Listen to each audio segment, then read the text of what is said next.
Welcome back खवातीन वज़ात। शदीद गर्मी के बाद मुल्क के मुख्तलिफ इलाकों में बारिशों ने मौसम को खुशगवार बना दिया। कल भी इस्लामाबाद, रावलपिंडी और दीगर हिस्सों में हमें बारिशें देखने को मिली हैं, लेकिन क्या ये बारिशें जो कि कभी कभार होती नहीं हैं, कभी कभार बहुत ज़्यादा होना स्टार्ट हो जाती हैं, ये क्लाइमेट चेंज की वजह से हैं? क्योंकि हमने देखा है कि काफ़ी ज़्यादा मौसम इंटेंस था, उसमें हमें 40, 41, 42 यहाँ तक टेम्परेचर जाते हुए नजर आए, लेकिन उसके बाद बारिशें हुई हैं। लेकिन बारिशें उस तरह से बरस नहीं रही हैं जिस तरह से एनडीएमए प्रेडिक्ट कर रहा है, जो मेट डिपार्टमेंट है वो प्रेडिक्ट कर रहा है। सो ये क्लाइमेट चेंज की वजह से इफेक्ट हो रहा है या फिर कोई और वजूहात हैं? इन तमाम तर सिचुएशन के ऊपर, इन तमाम तर पॉइंट्स के ऊपर आज हम डिस्कस करेंगे। बिल्कुल जी, इसी पर बात करने कर चुकी हैं आफिया सलाम साहिबा। आप इन्वायरमेंटल जर्नलिस्ट हैं। Thank you so much madam for your time.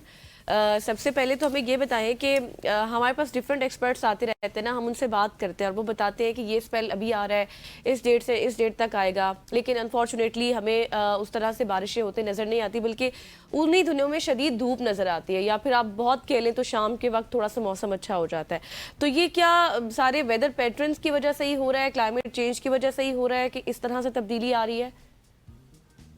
जी, बहुत शुक्रिया मौका देने का।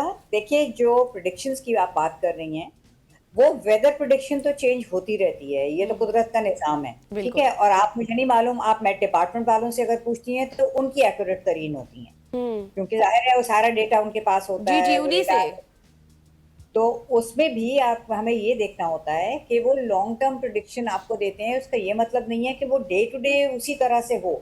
वो आपको ये बताएंगे कि इस साल ये सूरत हाल सामने सामने आ रही है बनती हुई, और उसमें ज़्यादा इम्कान इस बात का है कि बारिशें ज़्यादा होंगी या कम होगी। गर्मी की प्रिडिक्शन उन्होंने बहुत शुरू से की हुई है। बारिशों की इस मरतबा कमी की प्रिडिक्शन का ताल्लुक उससे ज़्यादा क्लाइमेट चेंज और जो हमारा एक नॉर्मल मौसम है बरसात का, उसके अलावा इस दफ़ा जो एल नीनियो का फिनोमिना है, जी जिसमें पैसिफिक ओशन के अंदर एक गरमाइश होती है जो आपकी बाकी जगहों पे असरअंदाज होती है, उसका भी है।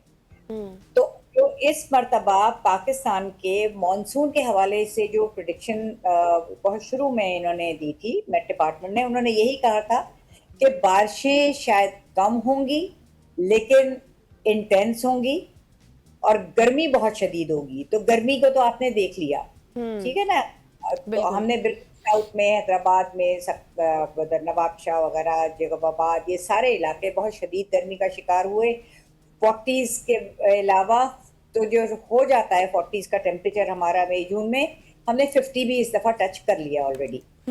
तो वो तो प्रिडिक्शन हमारी, उसमें क्लाइमेट चेंज का भी हाथ है, और ये जो हमारी जो प्रिडिक्शन थी एल नीनियो की वजह से, उसका भी है।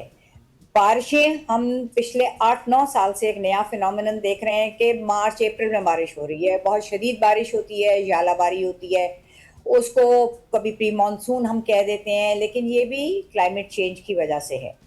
और हमारे यहाँ जो बारिशों का सिलसिला है, जिसमें आप कह रहे हैं कि उस तरह नहीं हो रही, तो जो असल हमारा मानसून का सीजन है वो तो जुलाई से शुरू होता है। तो ये जो बारिशें इस्लामाबाद में आप देखते हैं, वो इस्लामाबाद का एक उमूमी वेदर है। अच्छा। वहां पे जब बहुत ज्यादा गर्मी पड़ती है तो उसको 2-3 दिन के बाद बारिशें हो जाया करती हैं, जिससे टेम्परेचर कम होता है।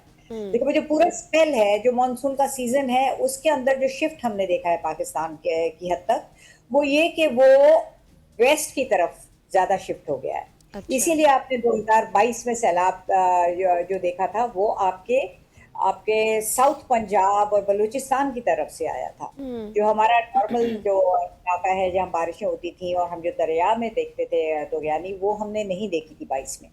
तो पैटर्न चेंज हो रहा है, आपके नॉर्थ और वेस्ट की तरफ से बारिशों का सिलसिला।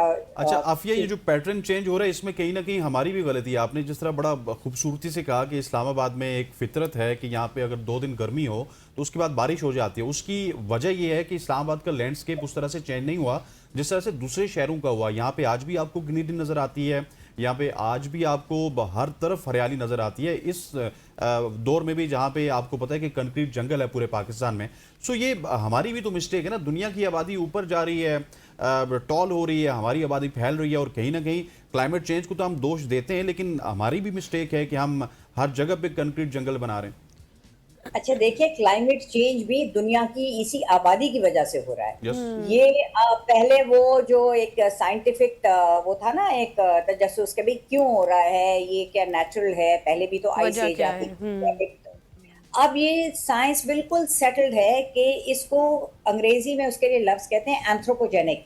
एंथ्रो का मतलब है इंसान। ये इंसान के असर से, तो जब 8 बिलियन का हमने हिंसा क्रॉस कर लिया अब से वो 3-4 साल पहले, तो उन लोगों ने इसी जमीन पे रहना है और इसी के वसाइल को इस्तेमाल करना है। जंगल भी कटते हैं, आपकी हैबिटेट लॉस भी होती है, आपके जानवरों के लिए भी कुर्राए अर्ज में जगह तंग हो जाती है, जबकि ये कुर्राए अर्ज सिर्फ इंसानों के लिए नहीं बना था।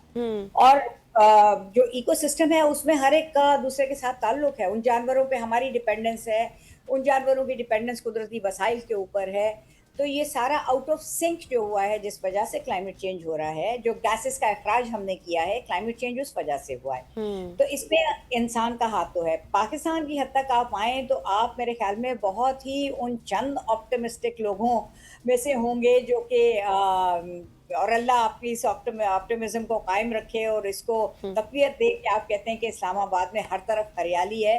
वरना इस्लामाबाद की जो एनवायरमेंटलिस्ट हैं, जो सिविल सोसाइटी है, वो तो चीख चीख के पुकार रहे हैं कि in comparison with Lahore, Karachi and other cities, I think so कि अभी भी लाहौर कराची की डायनामिक्स और है। कराची के ऊपर जो पॉपुलेशन का प्रेशर है वो हर तरफ से है।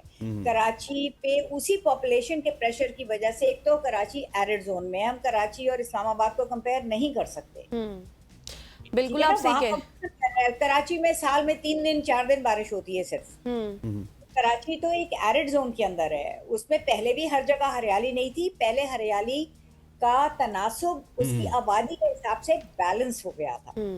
बिल्कुल आप सही कह रही हैं आफिया साहिबा। वो जो है ना, कराची की सूरत हाल इस्लामाबाद से डिफरेंट है। अच्छा, मुझे 2022 का आपने जिक्र किया पिछले सवाल के जवाब में, तबाहकुन सैलाब की कारियां जो हमने देखी, तबाहकारियां। अब हम देख रहे हैं जो ये हमारे शुमाली इलाके हैं, वहाँ पर ग्लेशियर्स भी तेज़ी से पिघलते हुए नज़र आ रहे हैं। तो अगर यही सूरत हाल रहती है तो फिर आप कोई बता सकती हैं, आपकी इसमें क्या एनालिसिस है इस पर, कि क्या रिसर्च है आपकी कि अब आगे आने वाले सालों में हम कितने बड़े ख़तरात का सामना कर सकते हैं? देखिए, खतरात तो बहुत हैं। जो आपका क्लाइमेट वल्नरेबिलिटी इंडेक्स है, जो हाल ही में दोबारा अभी इशू है 2025 का, उसमें भी हम टॉप पे हैं। और उसको, उस इंडेक्स को बहुत सी चीज़ों उसके पैरामीटर होते हैं। यही नहीं होता कि जी बहुत इनके ऊपर आफात आ रही हैं, इसमें कोई कुदरत का हाथ है। इसमें हमारा अपना, आपने बिल्कुल सही कहा कि अपना हाथ भी है। हम अपने हाथ से बहुत बिगाड़ लेके आ रहे हैं। हमने जो चीज़ें क्लाइमेट चेंज से किसी हद तक हमको बचा सकती हैं, और किसी हद पे मैं ज़ोर दूंगी, हम क्लाइमेट चेंज को कंट्रोल नहीं कर सकते। आलमी मसला है, उसको क्लाइमेट चेंज को जो ट्रिगर करने वाले हैं वो पाकिस्तान से बाहर वो फोर्सेस हैं।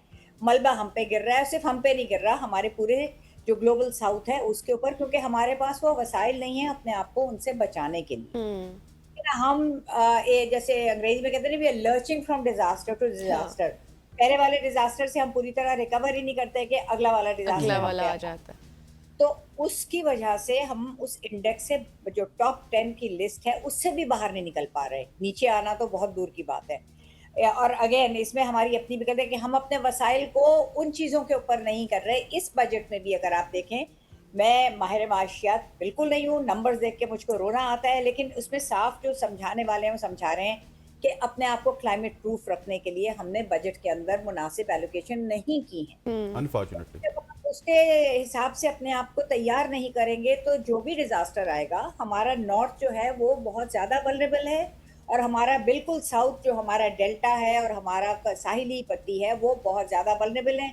उसके अलावा पाकिस्तान बहुत बड़ा मुल्क है, और वो नॉर्थ टू साउथ बड़ा मुल्क है। जोग्राफिकली हम ब्रेथ नहीं है, हमारी लेंथ है। उसमें इको जोन्स हैं बहुत से। उन इको जोन्स में अगर जो हम कहते हैं, जैसे हम बड़ी थ्रेट्स का नाम लें, छोटी छोटी बहुत सी हैं, उसमें डेफिनेटली ग्लेशियर्स का पिघलना है। फिर ये मॉनसून का शिफ्ट होना है कि जिस इलाके में बारिशें नहीं होती थी वहाँ का लाइफस्टाइल अलग था, वहाँ की मईशत अलग थी।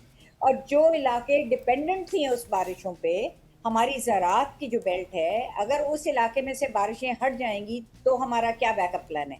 बिल्कुल ऐसी हमारा आफिया, हमारे पास बैकअप प्लान भी नहीं है और हमारी गवर्नमेंट का उस तरफ कोई हमें विजन भी नज़र नहीं आता है। आफिया सलाम साहिबा हमारे साथ मौजूद थी, जो कि इन्वायरमेंटल जर्नलिस्ट थी और क्लाइमेट चेंज के हवाले से गुफ्तगू कर रही थी। ख़वातीन और हज़रात, यहाँ पे वक्त है एक शॉर्ट सी कमर्शियल ब्रेक का। ब्रेक लेते हैं, वापस आते हैं, हमारे साथ रहिएगा।